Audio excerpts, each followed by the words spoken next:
अल्लाहुम्मा सल्ली अला मुहम्मदिन वला आली मुहम्मद। अस्सलाम वालेकुम, welcome back to my YouTube channel. कैसे हैं आप सब? आज मैं आपसे शेयर करूंगी आलू गोश्त की बहुत ही आसान और मज़ेदार सी रेसिपी। बिल्कुल वैसे ही तरीके से बनाएंगे जिस तरह हमारी अम्मी नानी दादियाँ इसको बनाती थी। बहुत ही टेस्टफुल ये बनता है। आलू गोश्त एक ऐसा सालन है जो सबके घरों में बनाया और खाया जाता है, लेकिन पकाने का तरीका सबका ही मुख्तलिफ होता है। तो यहाँ पे जो है ना हमने ले लिया है 1 किलो गोश्त। मुझे ये सबसे आसान तरीका लगता है पकाने का आलू गोश्त को। गोश्त को आपने अच्छे से धो लेना है। 1 किलो क्वांटिटी में है 3 गिलास मैंने इसमें पानी शामिल किए हैं। अब आपने क्या करना है, पानी और गोश्त को आपने 4 से 5 मिनट के लिए बॉयल कर लेना है। जैसे इसमें देखिए उबाल आना शुरू होता है तो इसमें ये जो झाग सा बनता है मैं तो इसको लाजमी हटा देती हूँ। आप भी ऐसे ही किया करें। इसका ये जो झाग है आप सारा हटा दिया करें। उसके बाद जो है ना आप इसमें सारी चीज़ें शामिल किया करें। अब गोश्त की स्मेल होती है उसको दूर करने के लिए ऐसी एक चीज़ है जो आप इसमें शामिल करेंगे ना तो आपके गोश्त में से स्मेल बिल्कुल भी नहीं आएगी।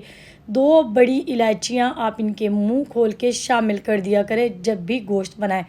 उसके बाद मैंने इसमें शामिल किया था 2 टेबल स्पून फ्रेश कुटा हुआ अदरक लहसुन का पेस्ट। 5 से 6 हरी मिर्चें भी मैंने इसी में पीस के शामिल कर दी हैं।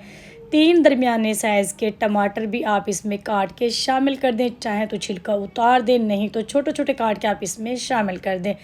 1 बड़ी साइज़ की प्याज भी मैंने बारीक चॉप करके इसमें शामिल कर दी है। अगर छोटे हैं तो आप 2 शामिल कर दीजिएगा। उसके बाद थोड़ा सा हाफ़ टी स्पून हम इसमें नमक शामिल करेंगे। हाफ़ टी स्पून मैंने इसमें लाल मिर्च शामिल की है और 1/4 टीस्पून हल्दी नमक और लाल मिर्चें थोड़ी थोड़ी आपने इसमें ज़रूर शामिल करनी है। अगर आप ये शामिल नहीं करते तो आपका जो गोश्त का टेस्ट है ना वो फीका फीका बनता है। इससे क्या होता है, आपका गोश्त का टेस्ट नमकीन बनता है, आपका सालन बहुत ही मज़े का बनता है।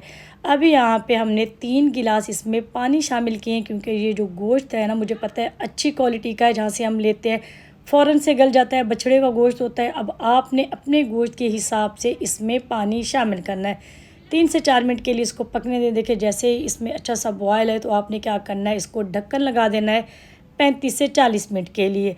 तो यहाँ पे 35 मिनट हो चुके हैं। गोश्त मैंने चेक कर लिया है, गल चुका है। थोड़ी सी इसमें मैंने कसर रखी है क्योंकि हम इसमें आलू शामिल करेंगे इसलिए।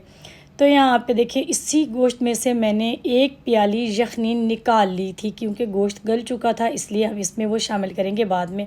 पौना कप मैंने इसमें कुकिंग ऑयल शामिल किया है। आप चाहें तो घी भी इसमें शामिल कर सकते हैं। अब हम इसमें मिसाले शामिल करेंगे। 1 टीस्पून भर के मैंने लाल मिर्च का पाउडर शामिल किया है। 1 टेबल स्पून दरदरा कुटा हुआ धनिया आपने इसमें शामिल कर देना है। उसके बाद आपने 1 टीस्पून कश्मीरी लाल मिर्च शामिल करनी है। कलर बहुत खूबसूरत आता है, इससे ज़रूर इसमें शामिल कीजिएगा। अगर नहीं है तो आप इसको स्किप भी कर सकते हैं। नमक हम चेक कर लेंगे, हमें बाद में कम लगा तो हम इसमें शामिल कर देंगे। यहाँ पे सारी चीज़ें शामिल करने के बाद अब आपने इसको अच्छे से पका लेना है। 2 से 3 मिनट के लिए इसकी भुनाई करें। उसके बाद आपने इसमें आलू को शामिल कर देना है। जितनी भी क्वांटिटी में आपको आलू पसंद हो, मैंने 2 बड़े साइज़ के आलू को दरमियाना कट करके इसमें शामिल किया है। रेसिपी अगर आपको ज़रा सी भी अच्छी लगे तो वीडियो को लाइक ज़रूर कीजिएगा, फैमिली और दोस्तों में इसको शेयर कर दिया करें। अभी तक आपने मेरे चैनल को सब्सक्राइब नहीं किया तो चैनल को भी सब्सक्राइब कर दें, साथ में बेल आइकन को प्रेस कर दें ताकि आने वाली वीडियो का नोटिफिकेशन सबसे पहले आपको मिले। ये बिल्कुल फ्री होता है। इसके बदले मैं आपको दूंगी डेली की बहुत ही आसान और मज़ेदार सी रेसिपी। अभी यहाँ पे जितना भी आपको शोरबा रखना हो उसी हिसाब से आपने इसमें पानी शामिल करना है। मैंने इसमें 1 गिलास भर के पानी शामिल किया था और 1 बड़ी कटोरी मैंने इसमें यखनी शामिल की। आप चाहें तो इस पॉइंट पे गर्म पानी भी 2 गिलास शामिल कर सकते हैं। अभी यहाँ पे हम इसको पकने देंगे 8 से 10 मिनट के लिए ताकि आलू जो है ना इसमें अच्छे से गल जाए।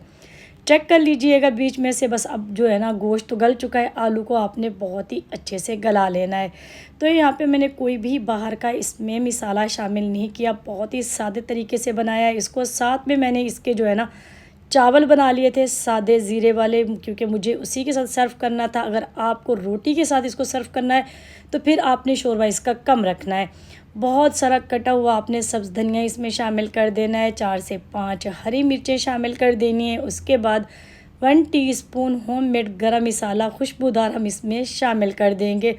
ये तीनों चीज़ें आपने आखिर में शामिल करनी है। आलू गोश्त की ये जान है। आपने हरा धनिया भी बहुत सारा शामिल करना है। अभी यहाँ पे 2 से 3 चुटकी मैंने जायफल जावित्री का पाउडर शामिल किया है, तो आपने शामिल कर देना है। नहीं है तो आप इसको स्किप कर सकते हैं, लेकिन इससे बहुत मज़ेदार सा आपको फ्लेवर मिलेगा। ये चीज़ें बहुत महंगी नहीं होती, आप लेके एक ही दफ़ा घर में रख लें, पीस लें तो खाना बहुत मज़े का बनता है। कवर करेंगे इसको 5 मिनट के लिए दम वाली आंच पे, और उसके बाद हम इसकी आंच को बंद कर देंगे ताकि ऑयल सेपरेट हो जाए। तो यहाँ पे देखिए 5 मिनट गुजर चुके हैं। माशाल्लाह इसका कलर चेक करें, टेस्ट तो बहुत ही लाजवाब इसका बना था। ज़रूर आपने इसको ट्राई करना है। सादी रेसिपी है लेकिन बहुत ही आसान और मज़ेदार है। उम्मीद है आज की ये सिंपल और सादी सी रेसिपी आपको पसंद आई होगी। मिलते हैं नेक्स्ट वीडियो में। अपना ख्याल रखिएगा। अल्लाह हाफ़िज़।